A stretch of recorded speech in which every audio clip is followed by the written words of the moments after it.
Good day, my dear brothers and sisters. Mano here. This is the Study of Stuff podcast. I'm going to make this one quick.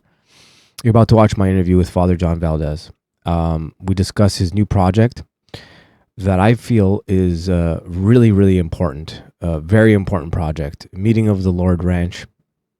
For me personally, means a lot. I want to see this happen. I want this to definitely be a project that actually comes to fruition, God willing. I think it's at a perfect time because there's so much chaos and noise out there. We need a place to go to kind of escape that chaos and do it in a way that we can come together as a community, participate in church life in a different way. You know, I'll let Father John explain it all to you. I mean, trust me, once you hear his explanation, you'll know exactly what I mean. There's multiple levels as to why this project is super important. Personally, I really, really think that we should all come together on this and help out Father John on this. I think this is a very important cause. So the links are in the bio, the description. Help in any which way you can. Donate money if you have it. Support Father John and the ranch by maybe even going out there and helping yourself, volunteering to do stuff. Any which way you can. Well, I've said enough. Just check this. It's so good. It's so good. It's so good. Father John. I love Father John. He's just awesome. And I know you guys too, because I get messages about Father John and how awesome Father John is and how much he means to you guys and to me. Anyways, enjoy.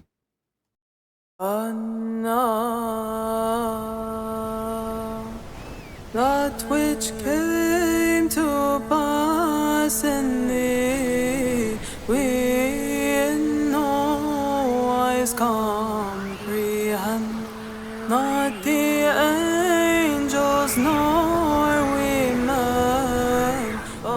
These two figures were waiting for a promise from God to see and behold the Messiah.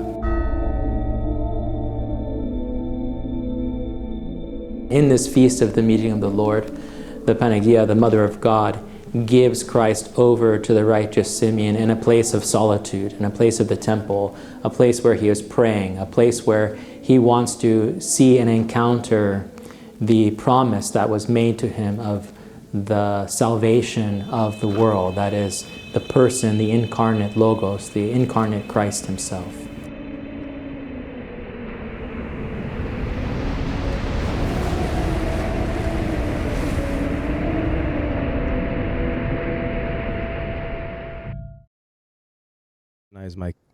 My guest. Yeah.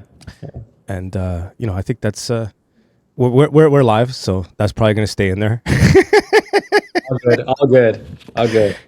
All right, Father John, could you please start us off with a prayer? I've been doing that almost every episode now since Father Paul.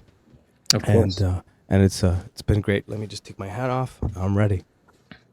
In the name of the Father, and of the Son, and of the Holy Spirit, O heavenly King, the Comforter, the Spirit of truth, who art ever present and fillest all things, treasure of blessings and giver of life, come and abide in us, cleanse us of all impurity, and save our souls, O good one. Through the prayers of our holy fathers, O Lord Jesus Christ our God, have mercy on us and save us. Amen. Amen. Okay. So, welcome to the show, Father John Valadez. Thanks for having me. Oh, no. It's always a pleasure having conversations with you, Father, and I think I'd like to have more of them. A lot of what you say when you're out there saying stuff, really, really I connect with it quite a bit. And I think, I want to have a lot more conversations with you, privately and on air or whatever. So I would love that. Yeah, I would love that. Okay. So before we get into anything, your parish is St. Timothy's, correct? That's your church? Mm-hmm. So there's something, I was listening to the interview you did with our dear brother Buck Johnson, so I'm going to kind of be building off of that episode because it was great. And when you mentioned that, I was like, St. Timothy. There's very little I know about St. Timothy or just in general about our faith. And then I started thinking about St. Timothy, and I was like, I think Father John's personality fits very much with St. Timothy. So I went off to Chat GPT. Forgive me for having done that, but I asked it to kind of give me a synopsis from an Orthodox perspective describing Saint Timothy. Mm-hmm. So when I started reading it, I was like, I don't know Father John personally. Like, I mean, we've never met. We almost met at the Youth of the Apocalypse conference. We were going to present together.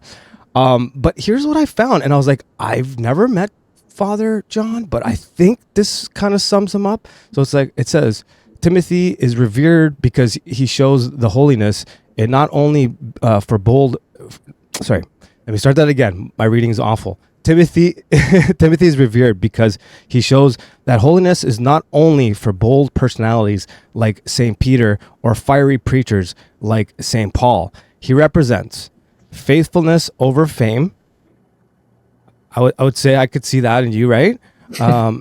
Perseverance over charisma. Not that you're not charismatic, but you certainly persevere, like how long Death to the World has been around and how long you've been at it. I think that sums you up well. Spiritual sonship and discipleship. Now, you and Father Turbo have a relationship that almost kind of fits that, at least from what I know from the story and all of that stuff. Yeah. And quiet courage. I think you exude quiet courage. Would you say this is fair? Well, thank you. Thank you. Yeah.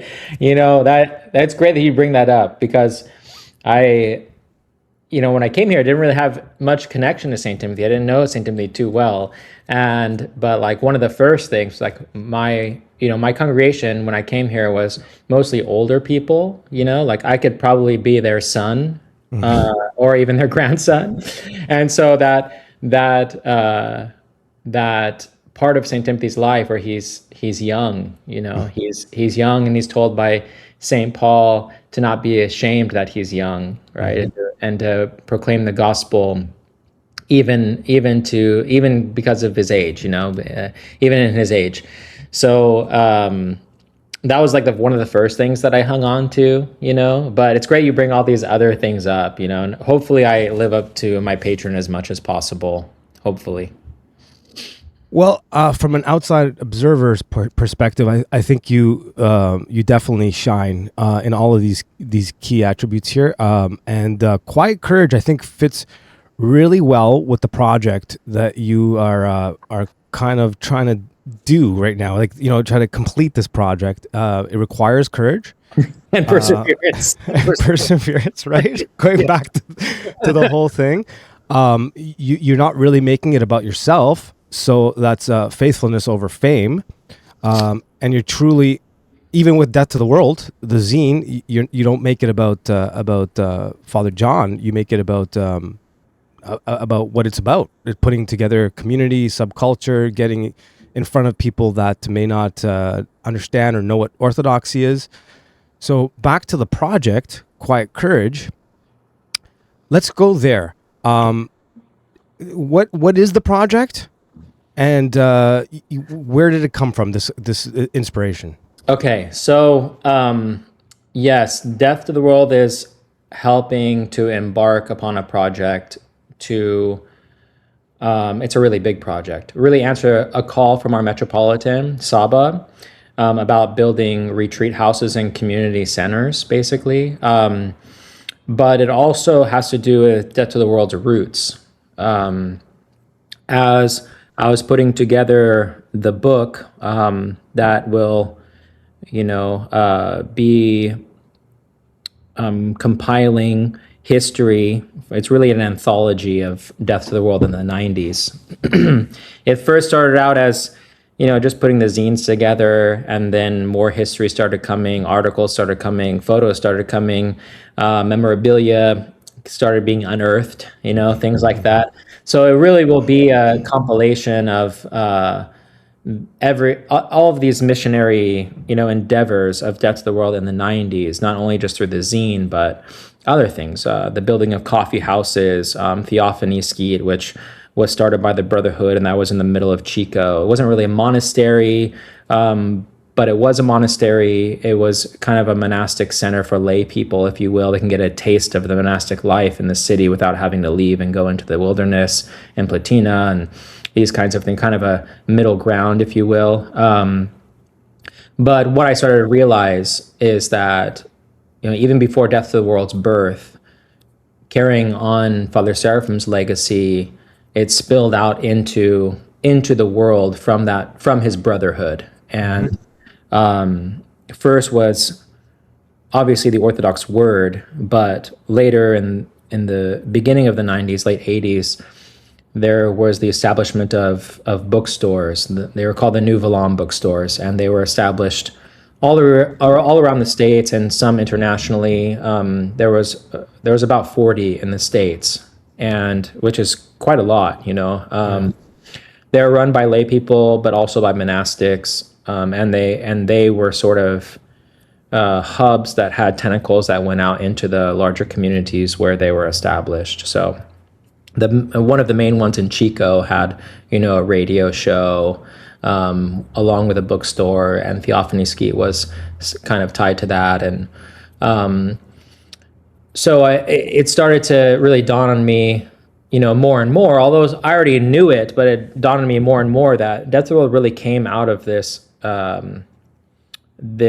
movement of community and establishing orthodoxy sort of outside of the church walls, if you will, bringing the gospel outside in order to bring people inside, and I saw that, in my travels to other countries, whether it have been in Belarus or in Greece, that there are these movements of community life or outreach outside of the church buildings, and it's emphasized. It's part of normal life, and it's encouraged. And I started to realize that a lot of the missionary endeavors that were put together by the Brotherhood and by Father Damascene, that was involved in it, Bishop Gerasim involved in it, and Marler is involved in it, and others, that it really kind of puts us to shame now. 30 years down the road, and we don't have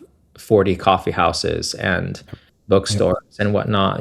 They're exceptions rather than the rule, if you will. And we're building a lot, especially now with this surge of converts, building a lot as far as church infrastructure, but as far as things that are outside of church walls to bring people in or to supplement church or life or community life is something that's not really, it's not existing, at least on a big scale.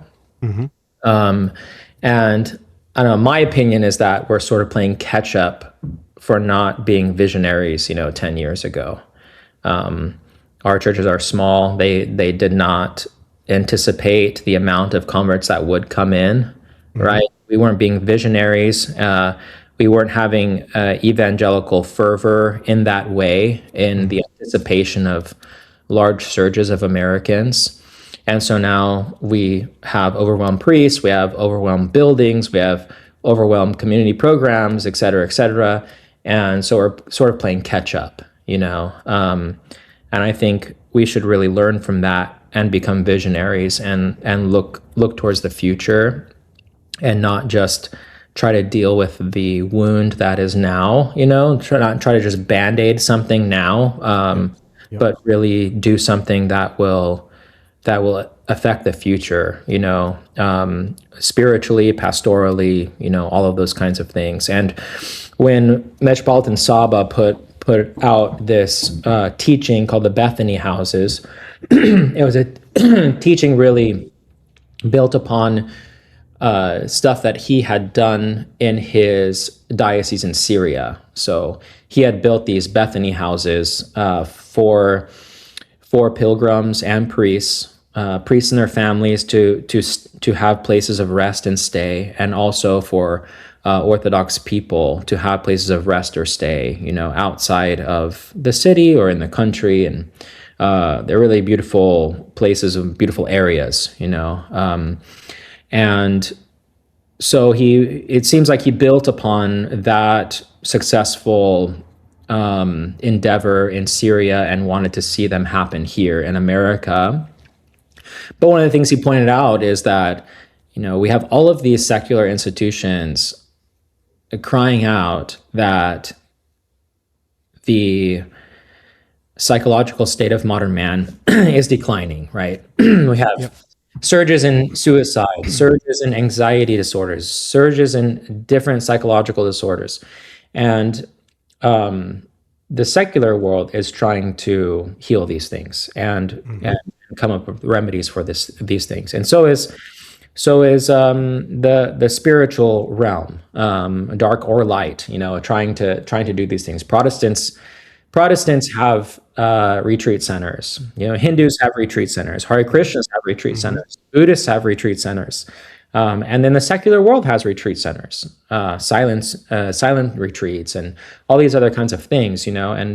But obviously they don't have the fullness of Christ. And we as a church are experiencing. I think every priest has a very heightened awareness now of what's going on outside of the church, with the surges of converts that are coming in and coming to confession, and we're starting to see, all of these different aspects of life maybe we weren't so privy to beforehand. And I think this is why it was so great that Father Turbo put together this ointment conference, is because these things need to be addressed. We're seeing a lot of wounds that need to be dressed and healed in the right way. And a lot of the times we're outsourcing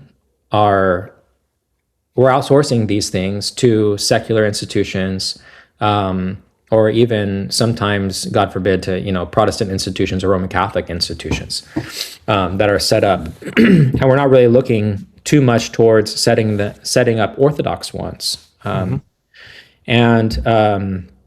So the Metropolitan saw that, and he recognized that in his epistle, in this letter, that this means that we should be doing it all the more. If we hold the medicine, and we have the Orthodox way of healing that has been given to us from the Holy Fathers, then all the more we should be setting up places where we can give this medicine out to our faithful and to people who are wounded in the world and are spiritually searching for something. So putting together this book, and then also reading this epistle from the Metropolitan, the worlds kind of collided, if you will, and really started to brainstorm what we can do. And there's a piece of land outside of Lompoc that's 123 acres. It's only about 10 or 12 minutes from my parish building. But it's 123 acres with 5 houses on it, and a huge barn, and a bunch of other outbuildings. You're gonna need outhouses, baby. Exactly. And it's a perfect setup, really. It's a perfect setup. So we've been doing a bunch of work with the county to make sure that these things the vision can be, brought there, and then working with other Orthodox people to set up what we want to set up there, both a place of healing and agricultural work as well. That will benefit and help the church, like setting up a vineyard for communion wine, working with Josh Lacey on setting up something, a house for men for recovery, for alcohol recovery, drug recovery, that kind of a thing, and then hosting retreats, like more formal retreats. So there's a few different facets to it. We want it to be open all year round, with a chapel on it 24 hours a day, where people can come and stay there at any given time throughout the year. And we're going to build lodging there over the years, and upgrade it over the years. But it's in a great location where it's only a few hours from San Francisco, only a few hours from Los Angeles. It's only an hour from Santa Barbara, so it's easy to fly into. And will host people all through the year. That's the vision, and have services throughout the week on this property, and also have more formal gatherings for retreats and bring people in from around the world to be able to give these retreats, whether they be retreats for young people, retreats, on how to deal with anxiety, retreats for presbyteros, right? That's a really neglected, it is a very neglected ministry of the church, our priests' wives. Things like that are not being done on a regular basis and throughout the year. We want to be able to provide that. So those are the two main facets of the vision. And then alongside of that, the term that we discovered in doing all of our research for like grants and stuff like that is agrotherapy. We want to make like a death metal shirt with like therapy on it. So because that's like a buzzword as far as building like community retreat centers and stuff like that, and integrating it with agricultural work and just work in nature.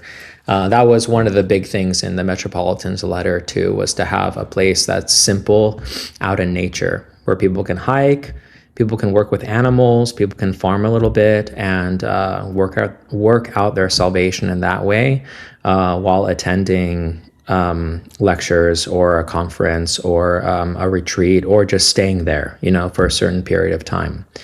It's a little bit.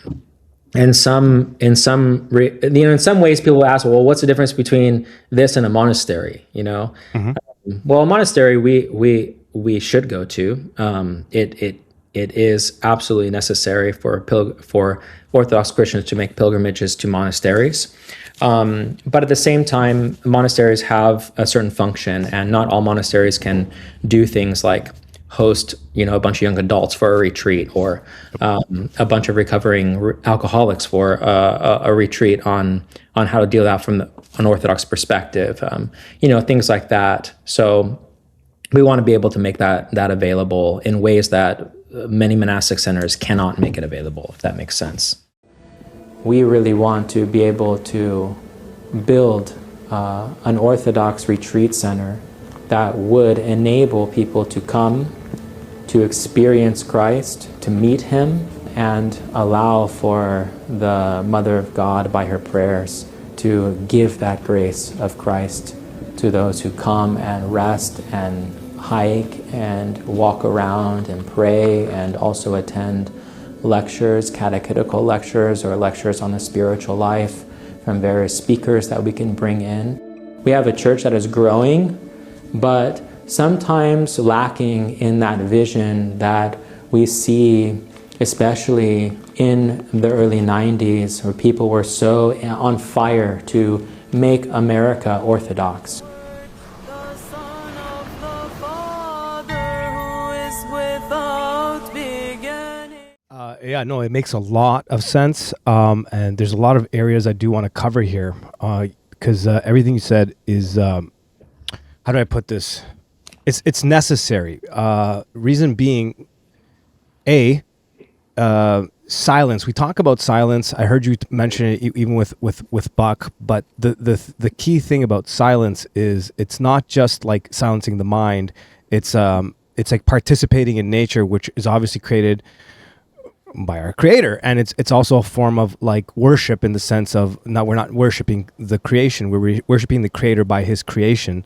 By being in that environment, taking a minute to step away from our gadgets, which we talk a lot about that, a lot of people out there do, but they don't really offer up solutions that are practical, especially for the Orthodox individual. And I think this is a good solution. Also, you guys mentioned in that interview working with your hands, and I have a feeling Father Turbo's moving me in a particular direction. We've been talking about working out stuff and this and that, but I know the importance of when you can't quiet your mind, no matter what you do or you try, even if you're trying to go into prayer and you still have that chaotic rambling in your head. For some people, that's a very difficult thing to control, that anxiety, that rambling mind. And one of the best ways I know from back in my training days is I would always tell my clients, get down and do some push-ups, get down and get busy, because you may not control your mind right away, but you can control your body and its actions. So I see a combination of a lot of what you're saying here is it's giving and offering people this opportunity to do these things with other Orthodox Christians, if I'm understanding you correctly. Yeah, absolutely. That's exactly it. There's a really great chapter in Metropolitan Hierotheos's Orthodox Psychotherapy on Hezekiah and silence. I think it's chapter 5, something like that. And he kind of breaks down like different types of silence, right? Like the nature that you're talking about, and there's a difference between the quietness of the body and then the quietness of the soul, right? And I think that we can. I think that many people, even from a secular perspective, can achieve or experience the quietness of the body. Right? Like people go to Zen meditation or whatever it may be, or out in nature and take hikes and go to a silent retreat or whatever it may be. Many people can experience this quietness of the body, but that silence is not complete. It doesn't achieve any healing if there's not quietness of the soul. Yes. That's the big thing that is not being addressed, and the thing that the Orthodox holistic healing can address. And that's what we see as lacking, and what we want to be able to infuse very heavily in this endeavor. So yeah, part of that is working with your hands. Part of that is digging in dirt, getting muddy, in your experience as well, doing push-ups, doing prostrations, these kinds of things. We can use the body and even the silence of the body to have silence in our soul, right? But I think we need places that can direct people in that way, Yes. Especially since our lives are so chaotic. And Metropolitan Hierotheos, I think he says in like some of the opening lines of that chapter, if noise is what has caused the problem, then silence is the solution. Correct. Yes.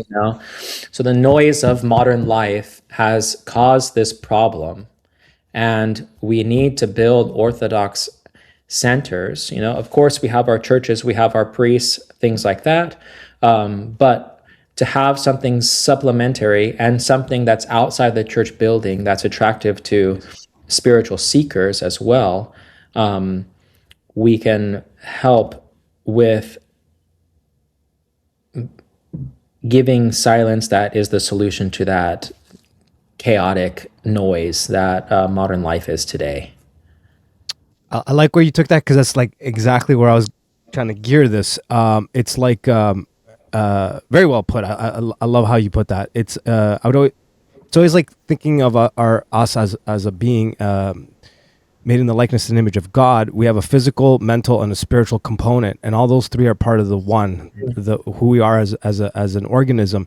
Absolutely. And the contrast that I'm seeing here between a monastery and your project is that the monastery is specifically and mostly there for the spiritual.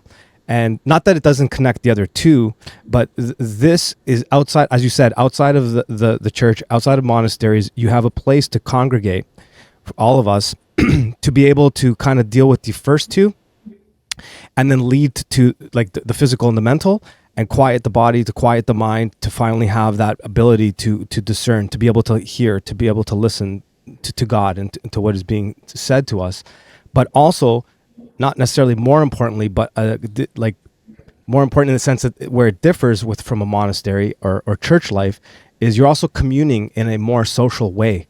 You're kind of bringing the community together so that everyone can kind of connect, whether it be going there to deal with addiction issues, or going there to for presbyteras to kind of nurture that side of things for people that might be left out of the conversation.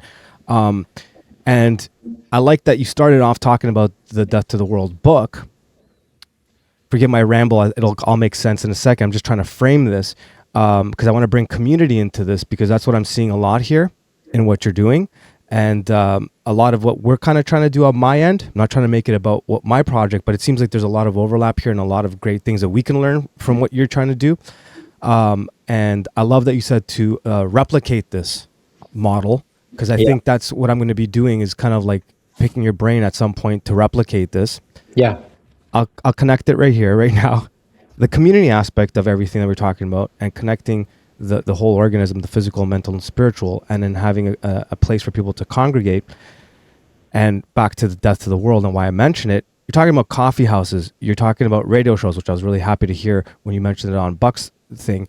This is us building culture as Orthodox people, which is something that I think we need and is super lacking. And Death to the World is one of the very first to do this. I think that's what you're kind of building here, this center to do this kind of thing. Yeah, when, in my experience, when going to other Orthodox countries, there's a very, very natural Orthodox life that is lacking here. And that has to do with that culture that's missing here. To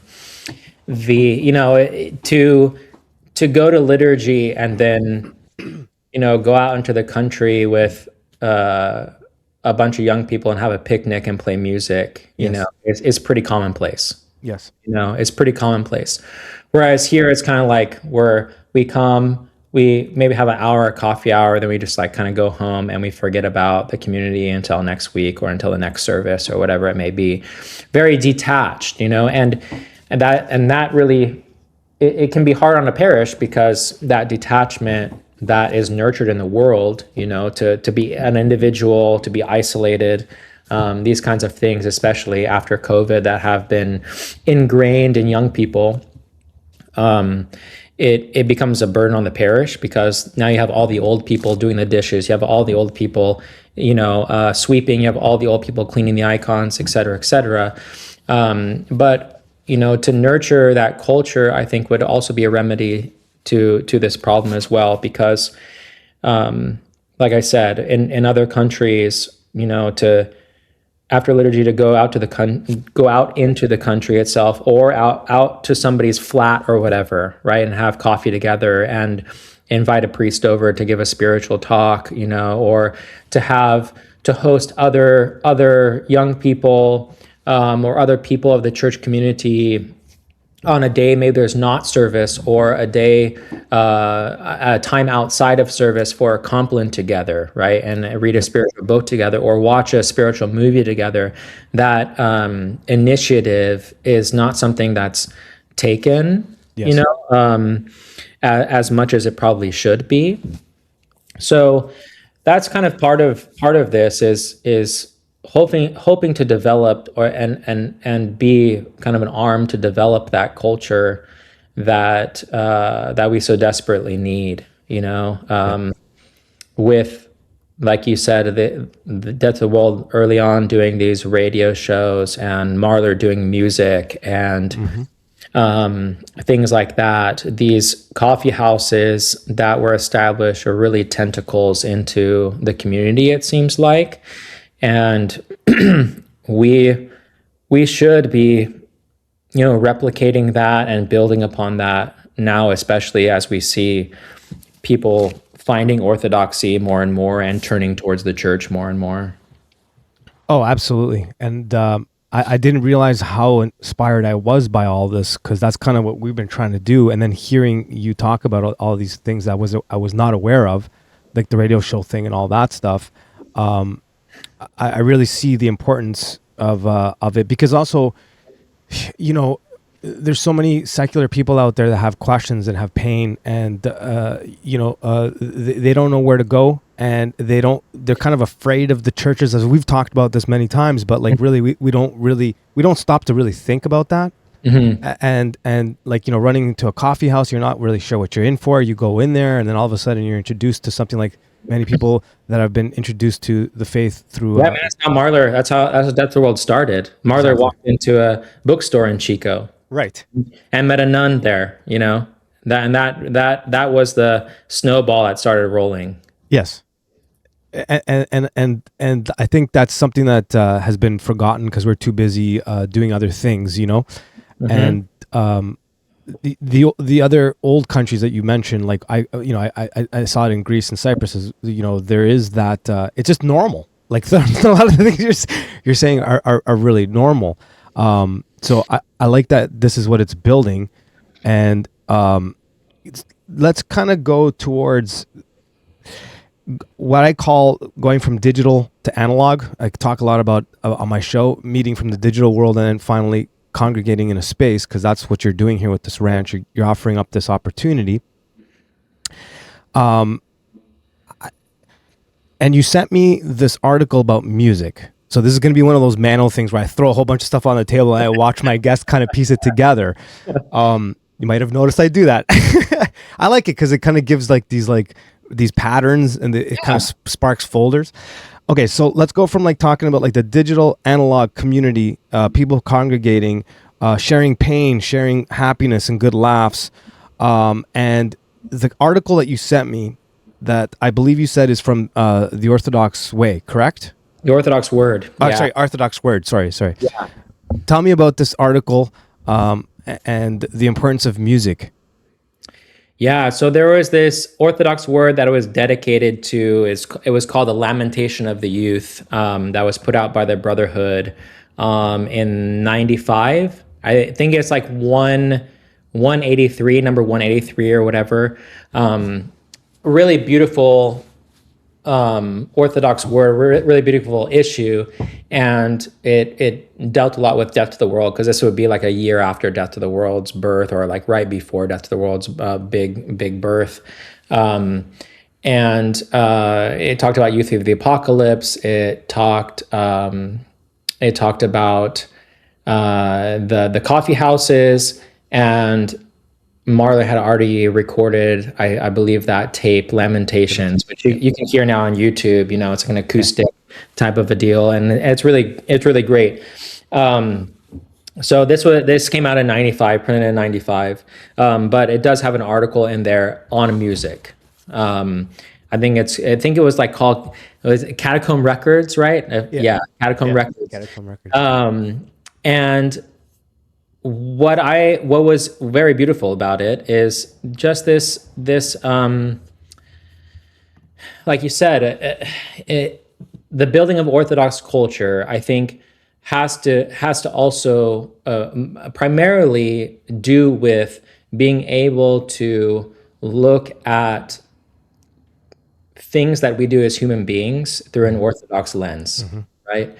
So music is one of them, and music is a big, not only like glue of culture, of folklore and ancient cultures, but it also tells a story of those cultures, right? And it unites people around certain morality or certain myths or whatever it may be that is a bedrock of those cultures. And we also see music used, obviously, throughout the scriptures, right? And one of the things about that article that's very beautiful is, of course, it was kind of from a punk perspective or a subculture perspective, because that's what the issue was geared towards. But it looks at music through an Orthodox lens, right? Like, what kind of music should be produced, how it should inspire people, right? And in that, if we're able to do that with other aspects of human life, right? Art in general, definitely art in general, because that's also a fabric that holds societies together and cultures together, before it was like obliterated on purpose with, modern art, or even architecture itself is another fabric asset as well.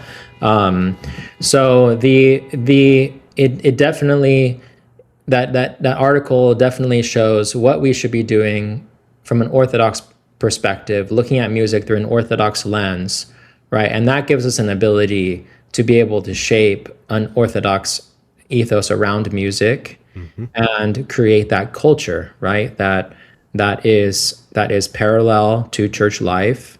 That's parallel to a spiritual life, and that's edifying, right? And hopefully, in that, we're able to unite and build a culture around it. You know, so that's really what I found fascinating in that article, and it's definitely something that should be explored and something that we should definitely learn from, because I do believe that our life as Americans is compartmentalized, Yes. or just modern people in general, I would say. Yes. Life has become very compartmentalized. And I think that is one of the walls that needs to be broken down in order for Orthodox culture to flourish in America. Yep. The whole, like I said before, go to church for this many hours, then you're at home and you're at work for this, on this side of life. And we need to be blending our orthodoxy into everything. Yes. And to be able to be catechized in a way that we can look at our life through an Orthodox lens and be able to decipher what things are good for the soul, what things are not good for the soul, and also be productive bees, if you will, in our parishes for building the fabric of Orthodox culture, that we're not just lazy and we don't just go home and sit on Netflix or whatever, that if we have a gift of music, we should be using that to create something, If we're artists, we should be using that to create something. And if we're writers, we should be building up the community and the church itself in America by utilizing those things, It's the same thing, if we're politicians or if we're this or that, we should be using those things for the betterment of Orthodoxy in America and not just compartmentalizing them to be something else, that we just do on the side. It's not part of our Orthodox life. It can't be, infused into church life, etc., because it can, it can. And we have to break down that barrier and stop compartmentalizing Orthodoxy and let it bleed into the entirety of our life, So with this ranch, even in the agricultural aspects, we're looking at, what does it mean to be Orthodox and have, and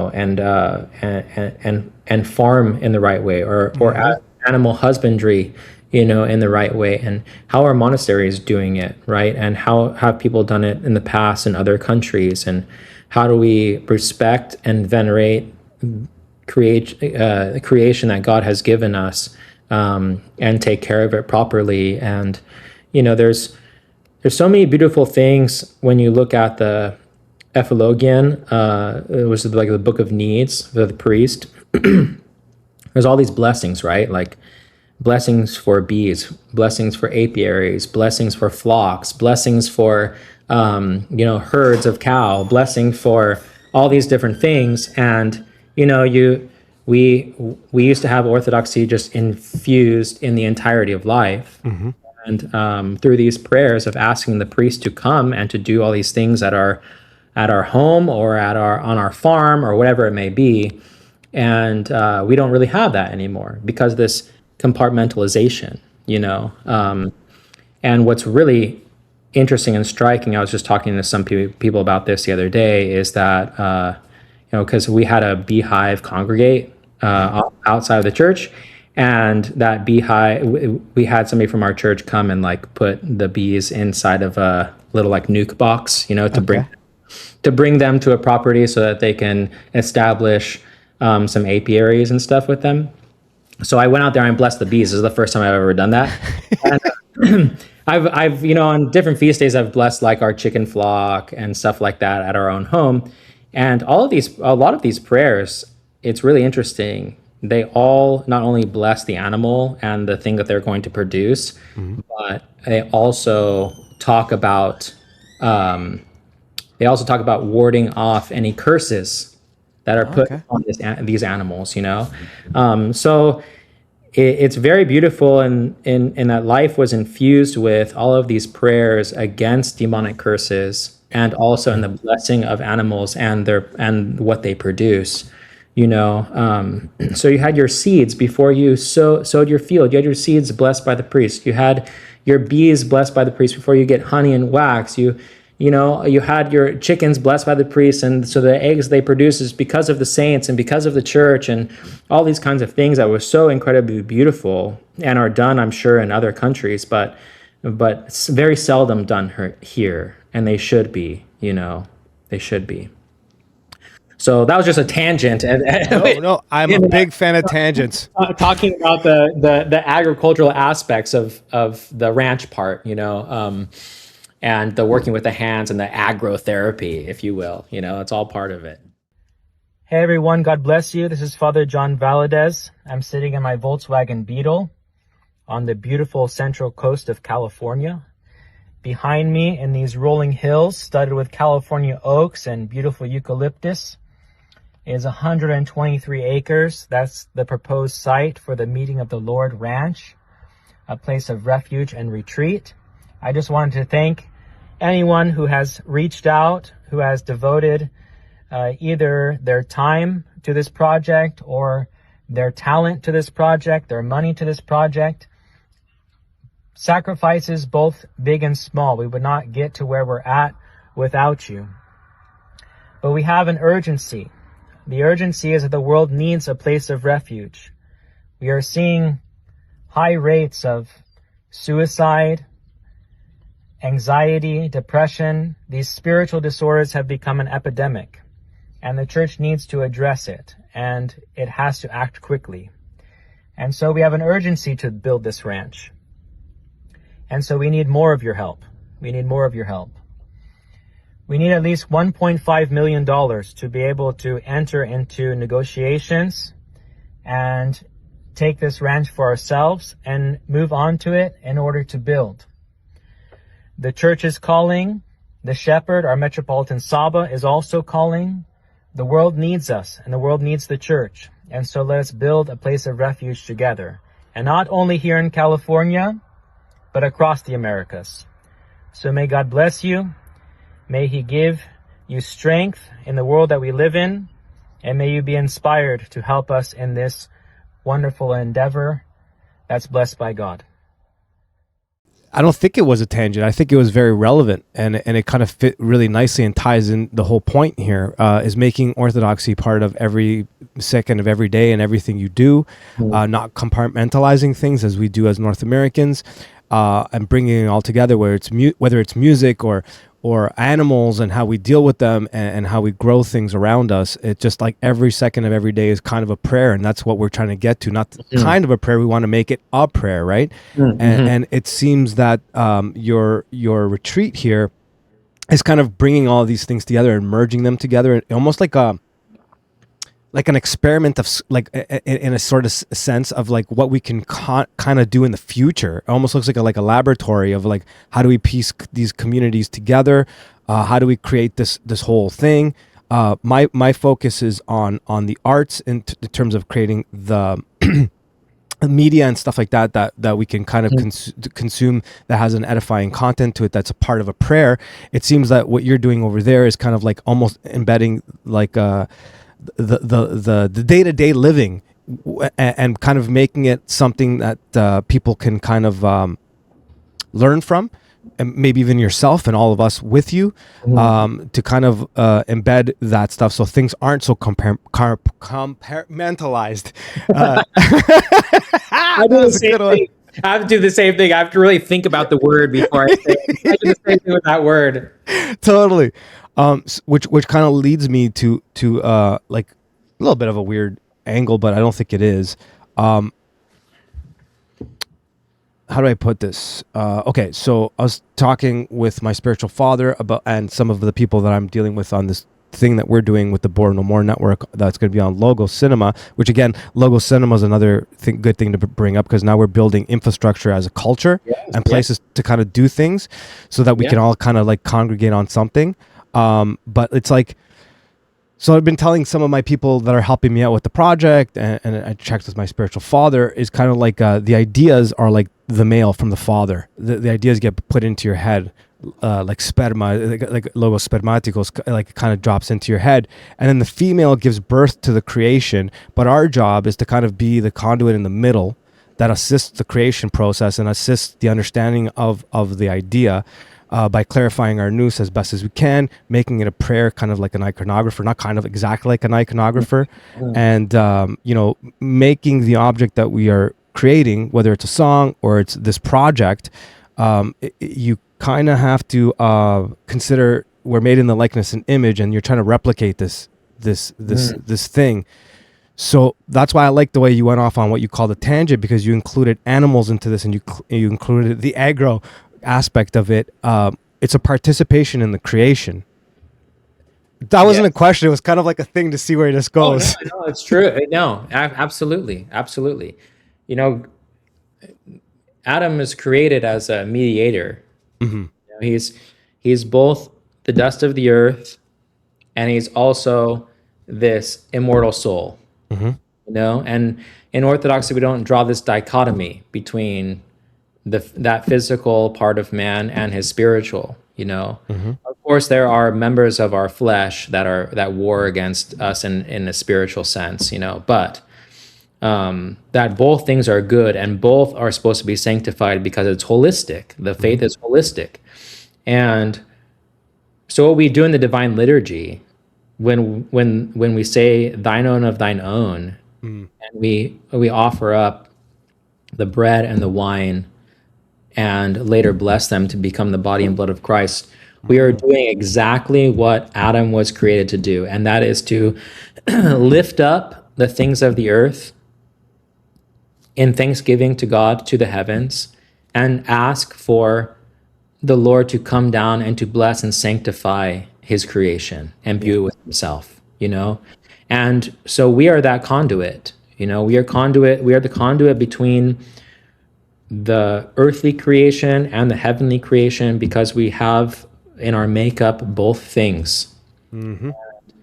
So in every aspect that we do and what we create, through God-given talents and through our efforts, should have that purpose in mind, you know? And this is what living the liturgy is all about, right? Thanking God for what he has given us, and also using the things of the earth to lift up and be sanctified, you know? We don't just like offer up grapes in a chalice, and we don't have like kernels of wheat, you know, on the discos. We put effort into them. We make the thing. So I think the same thing is with all of these endeavors that we do, whether it's the ranch or with music or with art or whatever it may be. Take what God has given us and sanctify it, multiply it, and offer it up to him, so that, you know, he can come down and work through it as well, and feed the faithful, feed his world, you know, as well, those who search for him. So. Yeah, I didn't ask you a lot of questions about the mechanics of everything, because I'm going to couple this up with Buck's episode, because you really covered a lot of ground there in that episode. I really wanted to people to get the understanding of what you're trying to put together, the why you're trying to put it together, and the importance of it in our modern society, in a place where we're so sick. But there's a lot of hope, you know, and I think a project like this, for me, really does that. It exemplifies that there's a lot of hope in what we can do as Orthodox Christians, and where we can kind of congregate and kind of meet on land like yours. So I really wanted to make that an emphasis and a focus, that you're creating something here that sometimes we forget that, right? I think that we forget that this is very much a creative process from an idea to birthing it. And back to Saint Timothy, it takes quiet courage to do this, because you're going to take a beating, Father. Exactly. You're going to take a beating. Yeah, you're setting up a base on enemy territory. Yes, exactly what I meant. So, Father, before we wrap this up, where are we at with the project? And give us an update on that, and then we'll go into how to help and all that. Yeah, so right now, I mean, we've done most of our legwork as far as county and planning and things like that go. But the land that we're looking at is still on public market. It's it's listed for $2.9 million for 123 acres. And right now we've done like a public funding campaign, which has a little bit over 200,000 over the past 2 months or so. So we're still building that, trying to inspire people to participate in that public funding. We want to get the land under contract. We can't really do that until we have proof of funds that we can pay for the property, itself. The offer that's been given to us is a seller carry, so we could buy the land for 50% down with a seller carry loan.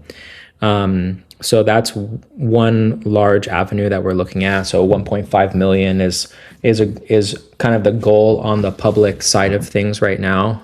In order to get it, once we have 1.5 million, then we can move on to land. Then we can start building things on the land. We can start bringing people to the land. There'll be places for people to live there, a few workers to live there and carry out the project. And then we'll build places for pilgrims and those who want to come and stay for small periods or more extended periods or whatever it may be. So that's where we're kind of at. We're at that point where we're waiting for a few inspired people who have the means to help us get the land itself, and I think since this is the first time that we've done a project like this as the church, though there are similar projects I know out there, but there might be a little bit of hesitancy as well, right? Like, will it work? And I think once we get the land, we move on the land, I think that the amount of support will also be very overwhelming, So that's where we're at. We're waiting for some larger donors that are inspired by the work that we're doing and want to answer the call from Metropolitan Saba as well, and see this vision come to fruition. Amen. May you be blessed. I want to see it happen too. I want to meet you there in person and hang out and help out. Then my next question before we wrap this up is where's the best way for people to go to support, and how can they support anyone that can do whatever they can do? Yeah, so I don't think we've even mentioned the name of the ranch yet. It's named after the feast of the meeting of the Lord. Yeah. Or the presentation of the Lord in the temple, the feast that we celebrate in February, 40 days after Christmas. And the reason why we named it after that is because this is when the Mother of God comes and presents the child Christ to Simeon and the prophetess Anna. And the mission of this place is to present Christ to people, right? To present Christ to people. So it's called the Meeting of the Lord Ranch. And you can find it online very easily. The website is meetingoftheLord.com.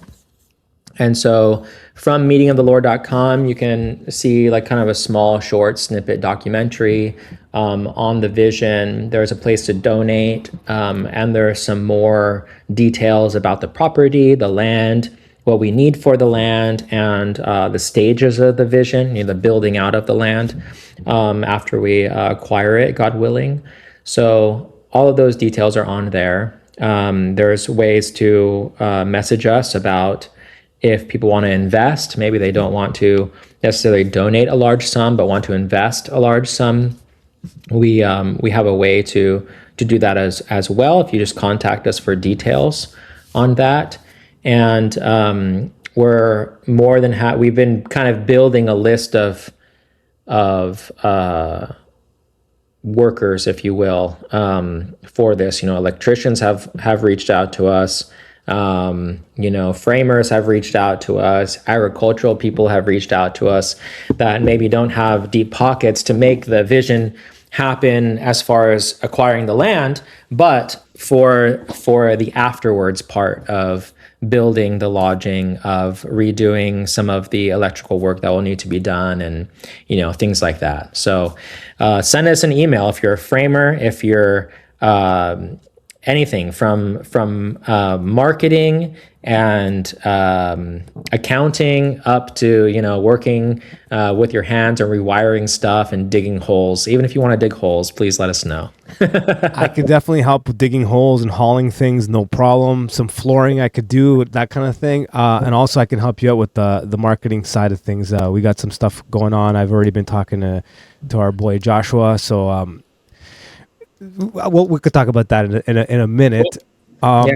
Do you have time for a little bit? Do you have a little bit more time or no? Yeah. Okay.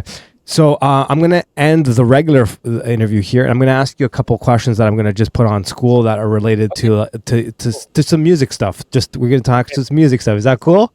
Yeah, it sounds good. Okay. Don't worry, I'm not going to hit stop recording. I'm just going to leave that in there the way it is. I'm rough, rugged, and raw, man. That's just how I like to do things. You might have noticed that with my interview style. That's great. It's great.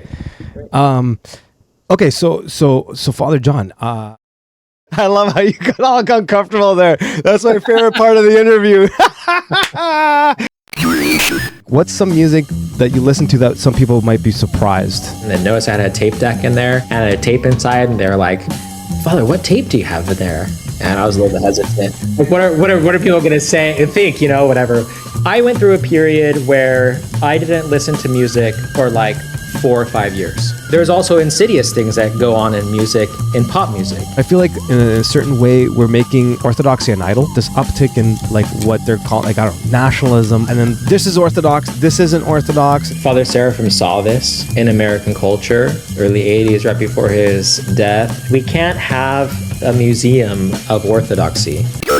Orthodoxy might be attractive to conservatives or men looking for a traditional lifestyle. It can't stop there. Orthobro movement, is kind of villainized as being all these young men that are outspoken and decrying heresy all the time, etc., etc. And while that might be true in some respects, men being bold for their faith and knowing the fathers and knowing the canons and standing up for them is not necessarily a bad thing. Father Turbo says, clickety clack, on the keyboard. Yeah.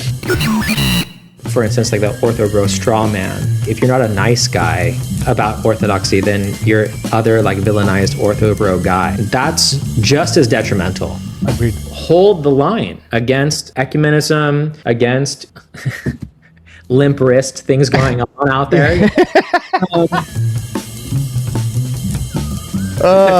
I did it. I always find some way to make my guest feel that way. I love it.